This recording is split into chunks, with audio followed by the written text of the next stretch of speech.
नमस्ते सबैलाई स्वागत छ है आजको लाइभ सेसनमा मार्केटमा जुन इनिसियल पिरियडमा है तपाईँको रिक्वायरमेन्ट फुलफिल चाहिँ भइसकेको छ फलको होइन अब चाहिँ यो चाहिँ यही तपाईँको 1900को एरियाबाट नै यो फल चाहिँ रोकिन चाहिँ पर्ने हुन्छ होइन अब फेरि मोर फल भयो भने चाहिँ तपाईँको डाइभर्जेन्सहरू जुन इमिडिएट समयमा चाहिँ हामीले हेरिरहेका छौँ है त्यो डाइभर्जेन्सहरू इन्भ्यालिड हुने चान्सेसहरू अब बढ्दै जान्छ यहाँ तिमीले हेर्छ भने अब स्टिल आउली चार्ट हेर्दाखेरि चाहिँ हामीले डाइभर्जेन्स भ्याली भएको पाउँछ भने लोवर डिग्रीमा अलिकति मुस्किलले देखिन्छ अब चाहिँ क्विक रिभर्सल चाहिँ इमिडिएट रिभर्सल चाहिँ आएको चाहिँ देखिन्छ है बेलुभन्दा तल लो जानुभयो आउली चार्टमा उसको आरएसएममा हेर्छ भने चाहिँ अलरेडी आइसकेको छ है होइन यो लो फर्मेसन भइसकेको छ त्यो यहाँनिर भ्याली हेर्न सक्नुहुन्छ तपाईँको 15 जुनको हामीले हेर्छौँ भने चाहिँ आउली चार्टमा ढिलो तपाईँको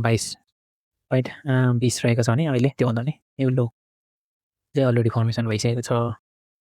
अब हामीले हेर्ने चाहिँ योभन्दा नि तपाईँ हेर्ने हो हुन त यहाँ पनि भयो भने चाहिँ राम्रो हुन्थ्यो त्यसलाई हेर्ने हो त्यसलाई अब हामीले डेलीमै यदि हेर्ने हो भने डेलीमा के कस्तो फर्मेसन भएको छ भने लास्ट टाइम चाहिँ 21.00 चाहिँ रहेको थियो भने अहिले हेर्दाखेरि यो एरियामा चाहिँ आइसकेको छ लाइब्रेजेन्सहरू अब अहिलेसम्म भ्यालिड रहेको थियो त्यो इन्भ्यालिड हुने चान्सेसहरू चाहिँ बनिरहेको छ फेरि यो चाहिँ राम्रो पक्ष चाहिँ होइन है म तपाईँको आरएसआईमा म त आइडीमा त डेलीमा त तपाईँको डाइभर्जेन्स त्यति थिएन अनि तपाईँको आरएसआईमा चाहिँ थियो होइन यो आजको त यो चेन्जेस भइरहन्छ तर रिभर्सल चाहिँ क्विक टर्न भयो भने चाहिँ लाइटली थोरै पोइन्टले गरेर चाहिँ तपाईँको आरएसआईको डेली चार्टमा पनि डाइभर्जेन्स चाहिँ भ्यालिड रहन्छ है अब चाहिँ रिभर्सल पोइन्ट चाहिँ चाहिएकै छ हामीलाई होइन अब चाहिने जति रोटेसन अलरेडी गरिसकेको छ अब हिजो यो जोनबाट रिभर्सल हुनुपर्ने देखेको थियो है हामीले त्यो प्याटर्न वाइज हेर्दाखेरि लोवर डिग्रीमा प्याटर्न हेर्दाखेरि र यहाँनिरबाट चाहिँ स्टेबल हुन नसकेर डाउन भयो ड्रास्टिकली फल भयो त्यसलाई चाहिँ अब यो हाम्रो जुन पेट्रोलियम पेट्रोलको डिजलदेखि लिएर तपाईँको यता केरोजनदेखि लिएर यो उसको पेट्रोलियम प्रडक्टको तपाईँको ओइलको प्राइस बढेको कारणले चाहिँ यसरी अलिक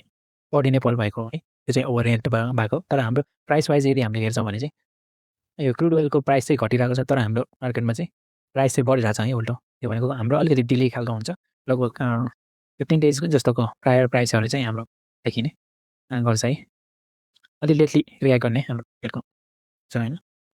अब यहाँनिर हामीले हेर्छौँ यो बिटकोइन पनि रिभर्सल लिन चाहिँ खोजेको हामीले पाएको छौँ यो करेन्सीको हामीले हेर्छौँ भने पनि यो एरिया यो 1700को एरिया 17,200 एरिया भने तल आउँछ भने चाहिँ बिटकोइनमा पनि अझ अलिक हेभी फल हुने किन फर्मेसन हुन सक्ने हामीले देखिन्छ होइन क्लोज टु त्यो एरियाबाट चाहिँ रिभर्सल लिने चाहिँ खोजेको छ सस्टेनमा खोजेको छ एउटा सस्टेन भएन चाहिँ अलिक डाउन हुन्छ तपाईँको 10,000 11,000 अथवा 12,000को रेन्जमा चाहिँ आउने देखिन्छ है किताबमा त्यसलाई अब एक्सटेन्सनै मान्नुपर्ने भयो अब चाहिँ यस्तो सिनेरियोहरू अब अलिकति जुन भनेको थियो एकदम म्याक्सिमम फल हुँदाखेरि एक्सटेन्डेड फल हुँदाखेरि चाहिँ तपाईँको 75 है 1875को एरिया अब तपाईँको उता 19 अहिले थाहा हार्नु सकेन तपाईँको अब 75को एरियातिर चाहिँ आउने भयो त्यो चाहिँ सिनेरियो चाहिँ फर्मेसन भयो ठिक छ यो चाहिँ हामीले चाहेको चाहिँ होइन कन्डिसन होइन अब तपाईँको डाइभर्जेन्स भ्यालिड हुनलाई यो एरियाबाट रिभर्सल दिनुपर्ने हुन्थ्यो है त्योबाट चाहिँ रिभर्सल दिन सकेन तपाईँको हेर्न सक्नुहुन्छ 5 मिनटको चार्टमा पनि यो एरियाबाट हामीले हेर्छौँ भने चाहिँ त्यो इन्भ्यालिड भइसकेको अवस्था छ है त्यो टाइममा पनि तपाईँको डाइभर्जेन्सहरू चाहिँ इमिडिएट डाइभर्जेन्सहरू चाहिँ इन्भ्यालिड भइसकेको अवस्था छ अब रिस्क लिएर बाई गर्न चाहनुहुन्छ भने पनि जुन हिजोभन्दा आएको तपाईँको लेस देन 25-20% कुराहरू थियो है अब अलिकति त्योभन्दा बेसी चाहिँ मेन्टेन गरेर तपाईँले अहिले बाई गर्नु भएन है किनकि तपाईँको डाइभर्जेन्स चाहिँ इन्भ्यालिड भइसकेपछि चाहिँ म चाहिँ त्यति कन्फिडेन्स चाहिँ हुन सक्दिनँ है जबसम्म डाइभर्जेन्स छ तबसम्म कन्फिडेन्ट हुन्छ म डाइभर्जेन्स जब ब्रेक हुन्छ इन्भ्यालिड हुन्छ त्यसपछि चाहिँ म अलिक त्यति धेरै चाहिँ पोजिटिभ चाहिँ हुन सक्दिनँ बरु वेट गरेर न्यू फर्मेसन है हेरेर चाहिँ ट्रेड लिन्छु है अलिक महँगै परोस् फरक परेन अब यसरी न्यू ट्रेन्डै फर्मेसनतिर चाहिँ जान्छ कि तपाईँको यदि च्यानलबाट ब्रेक भएर जान्छ भने तपाईँको ट्रेन्डै चेन्ज भएर जान्छ एउटा क्यान्डल बाहिर जाँदाखेरि त त्यस्तो फरक त पर्दैन तपाईँलाई अलिकति त्यो अघिको चार्ट चाहिँ अलिक अनअपडेटेड थियो भएर यो चाहिँ अहिले चाहिँ हामीले अटोमेटिक क्रममा हेरेर चाहिँ लगमा हेरेको छैन है तपाईँको लगमा हेर्दाखेरि त अलरेडी चाहिँ ब्रेक गरेर चलाइसकेको छ अब धेरैवटा क्यान्डल चाहिँ यो च्यानलभन्दा बाहिर चाहिँ क्लोज हुनु भएन त्यो ब्लु लाइनको च्यानलभन्दा बाहिर आजको क्लोजिङ हुन्छ भने पनि फरक पर्ने भएन तर अब नेक्स्ट डेदेखिको क्यान्डलहरू चाहिँ तपाईँको बाहिर चाहिँ बस्नु भएन है भित्रै जानु पऱ्यो हिजो पनि क्लोजिङ इनिसियल्ली फलाउँदै जाँदाखेरि फ्लाइटै बाहिर चाहिँ माथि आएको थियो क्लोज हुँदाखेरि माथि नै भयो त्यो पोजिटिभै रह्यो होइन आज क्लोजिङ बाहिर नै हुन्छ भने पनि नेक्स्ट डेको क्यान्डल होइन नेक्स्ट डे है भोलिको अब मार्केट हेरेर हामीले डिसिजन लिनुपर्ने हुन्छ। त्यो करेक्सनको जुन बटमको एरिया फर्मेसन हुनुपर्ने एरियामा अलरेडी आइसकेको छ। अब आज क्विकली रिभर्सल दिन सक्छ कि सक्दैन त्यो चाहिँ हेर्नुपर्ने हुन्छ है। यहाँ क्रुड ओइलको हेर्छौँ भने चाहिँ तपाईँको यो 17 तारिकमा है जुन 17मा लगभग अहिले रिसेन्टली अझै न्यू हाई फर्मेसन गर्छ गर्दैन भनेर त हामीले भन्न सक्दैनौँ। र अहिलेसम्मको यो हाई एरियाकै प्राइस रहेको थियो त्यहाँबाट चाहिँ अलि हल भएर आएको छ होइन, यसरी घटिरहेको छ 15 मिनटको यो डेली हामी हेर्छौँ। डेली प्राइस हेर्छौँ भने पनि है 123.68 है डलर चाहिँ पुगेको थियो अनि चाहिँ अहिले चाहिँ होइन तपाईँको घटिरहेको थियो। अझै लो एरियाबाट स्लाइटली गर्नु मात्रै थालेको रहेछ होइन, र ओभरअलमा अलिक घटिरहेको छ प्याटर्न वाइज। अब चाहिँ हामीले अब स्टक मार्केटलाई चाहिँ डाइरेक्टली अथवा इन्डाइरेक्टली असर गर्ने सेक्टरहरू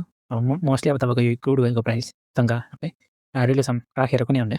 हेर्नुपर्ने देखिन्छ है। ट्रेडिङ अथवा इन्भेस्टमेन्ट कति छ भने स्टक मार्केटमा हामी क्यापिटल मार्केटमा हामी छौँ भने चाहिँ डिफ्रेन्ट पर्सपेक्टिभमा पनि अब चाहिँ मार्केटलाई चाहिँ हेर्नुपर्ने देखिन्छ है। डाइरेक्टली हाम्रो मार्केटलाई मात्र आधार मानेर किन नहुने देखियो है। अब लोबाट हेर्छ भने 1%, 1.31% चाहिँ राइज भइसक्यो अरे है। अलिक चाँडै हेर्छौँ भने चाहिँ लो चाहिँ तपाईँको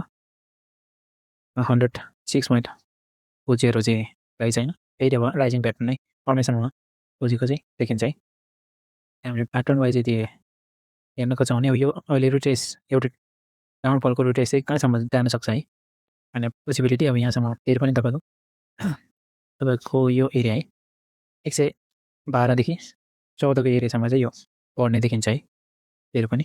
यो यदि डायगोनल प्याटर्न फर्मेसन गऱ्यो भने यो एरियामा इन्ट्री लिन्छ तपाईँको, यसलाई ब्रेक गरेर 12 ब्रेक गरेर अलिक माथिसम्म जान सक्छ हुन्छ कि अब यहीँसम्म यसको फल्ने यहीँसम्म हो। अझै पनि यो हाई चाहिँ फर्मेसन छ भने चाहिँ हामी भन्ने हुन्छ यसले अनि टोटल्ली अब स्टक मार्केटलाई पनि ह्याम्पर चाहिँ गर्छ है। त्यो बढ्न थाल्यो भने अझै पनि अझै पनि घट्न सक्ने अवस्था रहन्छ। ओभरअलमा हामीले यदि हेर्छौँ भने चाहिँ मोस्टली अब यो रिलेसन चाहिँ कसरी हुन्छ भने सुरु इनिसियल है तपाईँको क्रुड ओइलको प्राइस चाहिँ तपाईँको इनिसियल फेजमा एकदम लोबाट है तपाईँको 2019-20तिर चाहिँ लो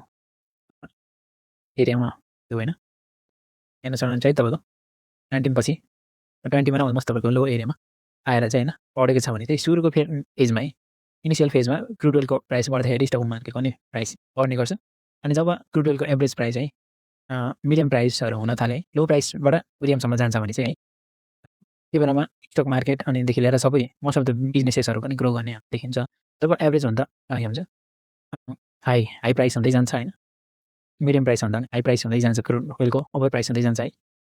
तब चाहिँ अनि यसले चाहिँ मार्केटलाई पनि असर गर्दै लाने। मार्केट चाहिँ नेगेटिभली है रिलेसन सुरुमा चाहिँ पोजिटिभली गर्ने भयो, त्यसपछि चाहिँ नेगेटिभली रियाक्ट चाहिँ स्टक मार्केटले गर्ने हामीले पाएका छौँ। त्यसको मिनिङ चाहिँ किन भने अब त्यो किन हुन्छ भने चाहिँ जब अब मिडियम प्राइससम्म त अब एफोर्डेबल प्राइस हुने भयो बिजनेसमा, अब अलिकति इन्फ्लेसन रेट है अर्को कुरा भनेको क्रुड ओइल प्राइस राइज हुँदाखेरि चाहिँ तपाईँको इन्फ्लेसन रेट पनि राइजै हुन्छ क्या है। इन्फ्लेसन बढ्दै जान्छ होइन, इन्फ्लेसन रेट बढेपछि चाहिँ डिरेक्टली तपाईँलाई थाहा भएको कुरा हो तपाईँको पर्चेसिङको पावर अफ मनीको पावर चाहिँ घट्दै जान्छ। किनभने करेन्सीको पर्चेसिङ भ्यालु अथवा पावर चाहिँ डिप्लिट हुँदै जान्छ, डिप्रिसिएट हुँदै जान्छ। अनि त्यस्तो अवस्थामा चाहिँ जुन ओभरअली कस्ट पर्छ है प्रडक्सनको, अब चाहिँ जुनै पनि सेक्टरको भनौँ न होइन, सर्भिसको छ भने सर्भिसमै पनि अलिकति चार्जेसहरू बढी लाग्न जाने भयो। प्रडक्सन सेक्टरको छ भने प्रडक्सनको लागि इनिसियल इनपुट कस्ट है तपाईँको त्यो हाई हुँदै गएपछि जहाँसम्म म्याक्सिमम लेभलसम्म चाहिँ त्यसले पोजिटिभली नै इफेक्ट गरेको हुन्छ। त्यसले गर्दाखेरि